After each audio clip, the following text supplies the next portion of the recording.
7 countries पे Indian मतलब के विदाउट वीज़ा ट्रैवल कर सकते हैं और ये बहुत बड़ी बात है। और हमारे यहाँ पे अब दुबई का वीज़ा लेना इतना मुश्किल हो गया है। अच्छा, यही बात तो मैं अपने पाकिस्तानियों को समझा समझा के थक गई हूँ।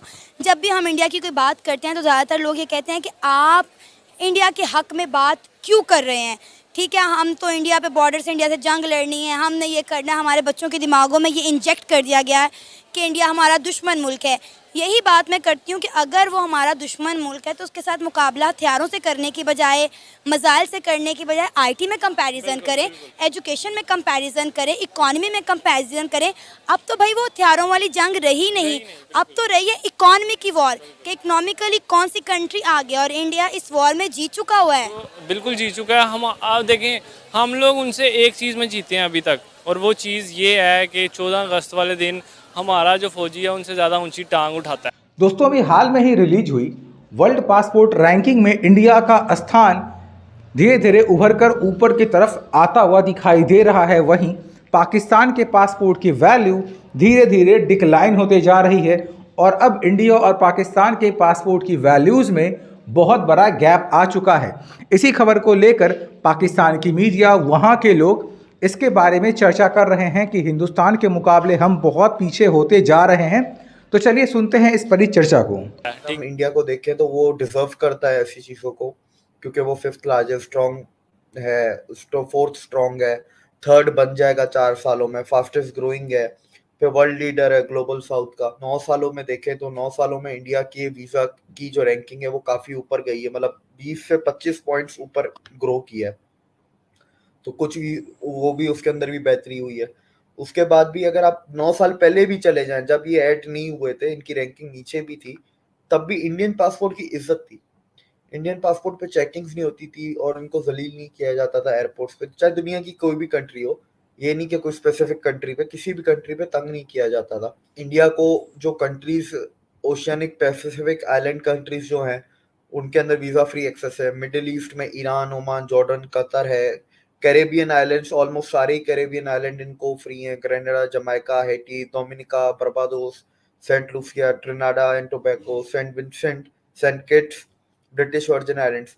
एशिया में इनके पास आसियान कंट्रीज का है एक्सेस। आसियान में जैसे आपके ये Bhutan, Indonesia, Laos, Maldives, Nepal, Thailand, Sri Lanka, Myanmar, Cambodia. China का जैसे मकाऊ है, जो चाइना के कंट्रोल में आता है पर सेपरेट एंटिटी है, वो है। तिमूर लस्ते है जो इंडोनेशिया से अलग हुआ था, सेपरेट हुआ है। फिर आपका कजाकिस्तान है सेंट्रल एशिया में। अमेरिका में, अगर साउथ अमेरिका में जाए तो बोलिविया है, एल सल्वाडोर है। और अफ्रीका में जाए तो अफ्रीका में तो फिर बहुत लंबी लिस्ट है इंडिया की, कम से कम 18 से 20 मुल्क उनको अफ्रीका में भी फ्री हैं। वीजा फ्री जो टूरिस्ट डेस्टिनेशंस है अफ्रीका के अंदर। दिन ब दिन इंडिया के पासपोर्ट की वैल्यू बढ़ती जा रही है और हमारा पासपोर्ट उतनी ही तेज़ी से डी वैल्यू हो रहा है। देखें, ये सीधा सीधा जो बेस करता है ना, वो इकोनॉमी पे बेस करता है। ठीक है, इंडियन इकोनॉमी आप देखें इस टाइम कहाँ पे पहुँच गई है। इंडिया ने 2022 से लेकर अभी तक जो है 5% उसका मतलब लेवल अप हुआ है। मैंने आज ही न्यूज़ पढ़ी है, मेरे ख्याल से 80th रैंक हो गया इंडियन पासपोर्ट का।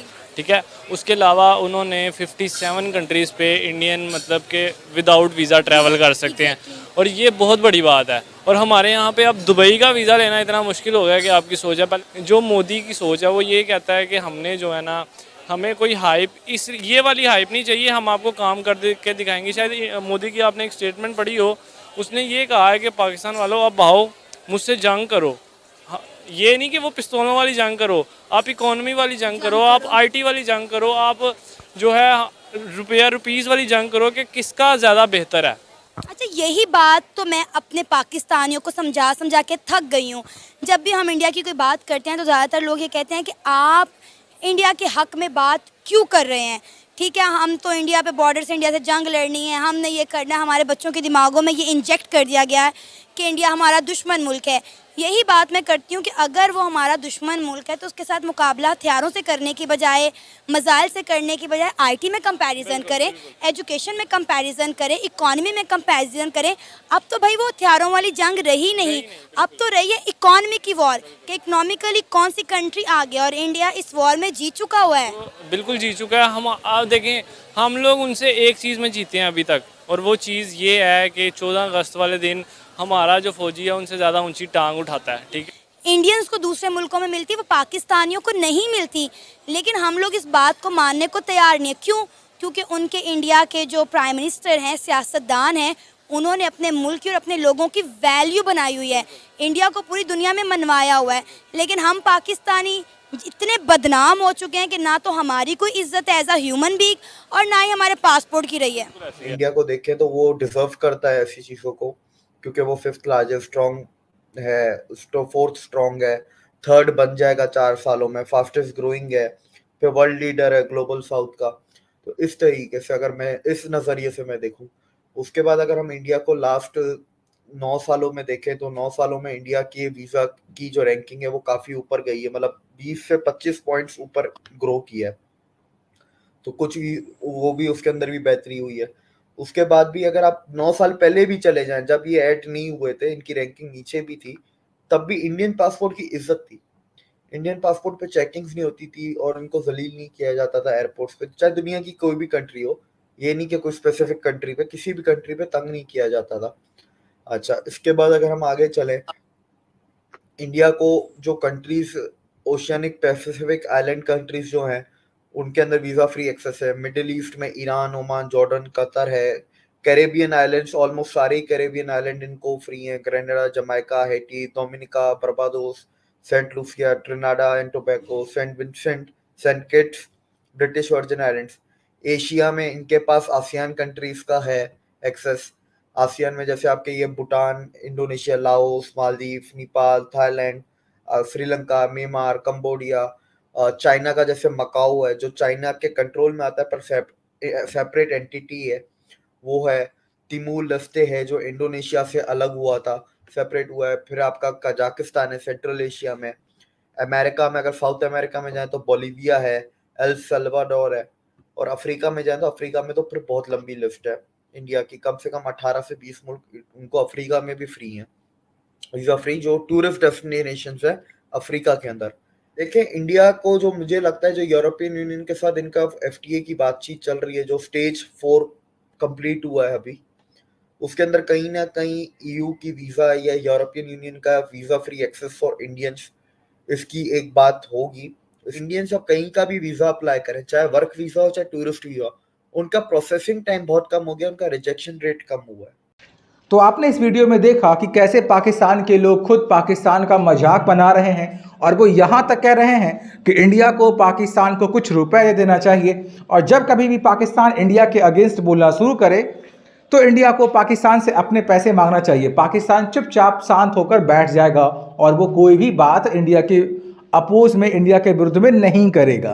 तो पाकिस्तान के लोग खुद इस तरीके से पाकिस्तान का मजाक बना रहे हैं, उन्हें क्रिटिसाइज़ कर रहे हैं, और ऐसा क्यों ना करें, क्योंकि अगर आप डेवलपमेंट की बात करें तो इंडिया और पाकिस्तान की डेवलपमेंट बहुत ज़्यादा उनमें गैप आ चुका है, बहुत ज़्यादा उनमें अंतर हो चुकी है, और वैल्यूज़ भी एक तरफ इंडिया की दूसरे देशों में काफ़ी तेज़ी से बढ़ रही है, इंडिया के लोगों की तेज़ी से बढ़ रही है, वहीं पाकिस्तान और पाकिस्तान के लोगों की वैल्यू ग्लोबली डिक्लाइन हो रही है, क्योंकि पाकिस्तान की पहचान ही एक टेररिस्ट कंट्री के तौर पर है जो कि पूरी दुनिया में टेररिस्ट को एक्सपोर्ट करता है। एक तरफ हिंदुस्तान पूरे दुनिया को अपना परिवार समझता है और दूसरी तरफ पाकिस्तान पूरी दुनिया में इसे इस्लाम फैलाना है और सारे दुनिया को ही रेडिकल कर लेना है। तो यही सबसे बड़ी अंतर है हिंदुस्तान और पाकिस्तान के मध्य। तो अब अगर कोई कंट्री पूरी दुनिया में टेररिज्म फैलाए तो उस कंट्री को वैल्यू कैसे मिलेगी? निश्चित ही है कि उसके पासपोर्ट की रैंकिंग धीरे धीरे डिक्लाइन होगी, और यही हो रहा है पाकिस्तान के साथ। आने वाले समय में आप निश्चित रूप से देखेंगे कि पाकिस्तान के पासपोर्ट की वैल्यू और भी ज़्यादा डिक्लाइन हो रही है, और भी ज़्यादा घट रही है, क्योंकि पाकिस्तान अपनी आदतों से बाज नहीं आ रहा है इतना सब कुछ होने के बाद भी। अगर आप रिसेंट खबर को देखें तो आपने देखा होगा कि पाकिस्तान को IMF से $3 बिलियन और UAE से भी कुछ पैसे कर्ज के तौर पर मिले हैं, किंतु पाकिस्तान ने उन पैसों के आते ही उनका दुरुपयोग करना शुरू कर दिया। इसका पहला एग्जाम्पल 500 फुट का झंडा, जिसपे कि 40 करोड़ रुपए वो खर्च करने वाला है। तो आप समझ सकते हैं कि पाकिस्तान की स्थिति कैसी होती जा रही है और उसकी इम्पैक्ट ग्लोबली उसका कैसा होता जा रहा है। तो यही वजह है कि पाकिस्तानी भी इनसे परेशान हो गए हैं। कुछ पाकिस्तानी जो समझदार हैं वो इस बारे में बात कर रहे हैं, और जो रेडिकल्स हैं उन्हें तो हर बार बस इस्लाम ही खतरे में उनके लिए होता है। तो दोस्तों, आप इसके बारे में क्या सोचते हैं? कमेंट बॉक्स में हमें कमेंट करके ज़रूर बताएंगे। धन्यवाद।